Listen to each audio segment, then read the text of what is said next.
Hello learners, and welcome to your English Weekly Instructional Lesson video for week 15.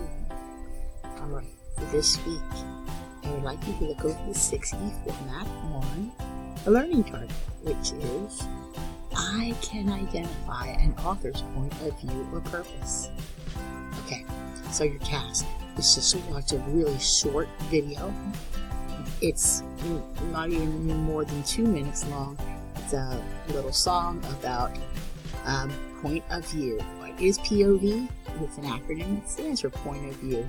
So if you ever see POV in anything in Summit, you're going to know that you're looking for that first person, third person, second person, which is not as popular, but watch this video. It should clear that up. And then I would like you to do a puzzle on POV. After that, open up these posters. They are a little bit elementary, but sometimes something that's simple helps explain a very complicated concept much easier if you look at these posters. And then I have some flashcards for you to look at for point of view. Alright, once you're done with that, after exploring the resources, make a list of POV types that you remember. So that would be first person, second person, third omnipotent. Okay?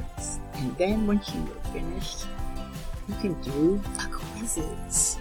Those fun games that can help you learn information quickly by testing yourself.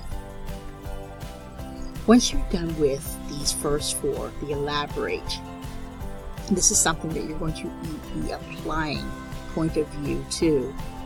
Some of you in some of your English classes might even have some activities on point of view, but I just want you to remember that while you're working on your projects, which in English mostly means writing something, you're going to want to include point of view, and you're also going to want to make a very strong essay, according to most of the rubrics, include the author and the name of the material that you're reading.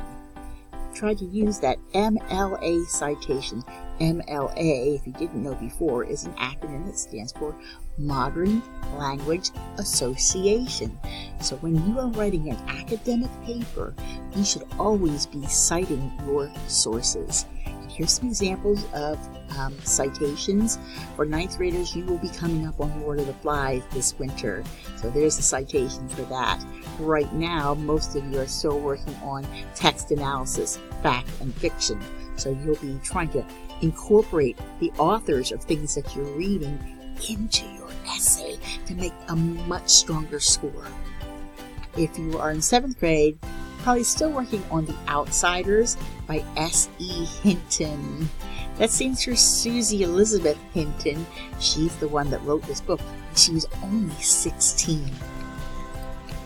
People that were in 6th grade are doing, or most everybody has finished up on Wonder, but this is a citation for Wonder in case you have not turned in that essay yet. Your project was due a while ago, and if you want a good score, definitely include the author and the title and a citation for this book. And 8th grade has been listening to the serial podcast of Adnan Syed, who, if you do any research on this, you're going to find out he's still in prison. But did he do it? This is very current. They're still looking into this right now. So listen to that podcast and use a podcast citation. All right. Now that you are finished with all of the first 5 E's, the last one is express. And down this yellow box, I want you to write, what is your point of view of your progress so far? What's your idea? That was a nice pop-up. What is your point of view? Are you on track? If you are, great. What are you going to do to stay on track?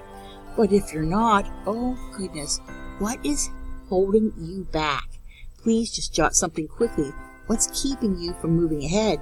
For some of you, it might be because you're waiting on others to to get on track so that you can do a discussion, because we have to do some collaboration, and we're going to be trying to do that this week. Something also that you should be aware of this week, there is no learning lab this week because seniors, 12th graders, are taking their keystones, so we cannot disturb them this week. One more thing I would like you to be aware of. Mrs. Roop has asked if she could take personal days to go see her daughter, Natalie, in Florida. So not this week, but next week, starting on the 18th, I will not be in the school because I requested some time off to see my daughter in Pensacola.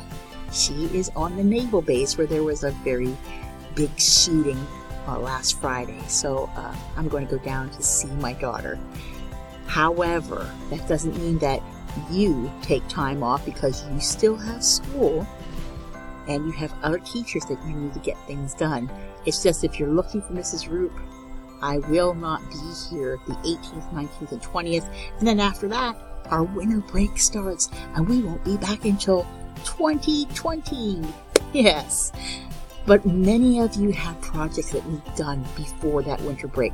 So work on them now. Turn them in. Get them done. And then you can enjoy your winter break.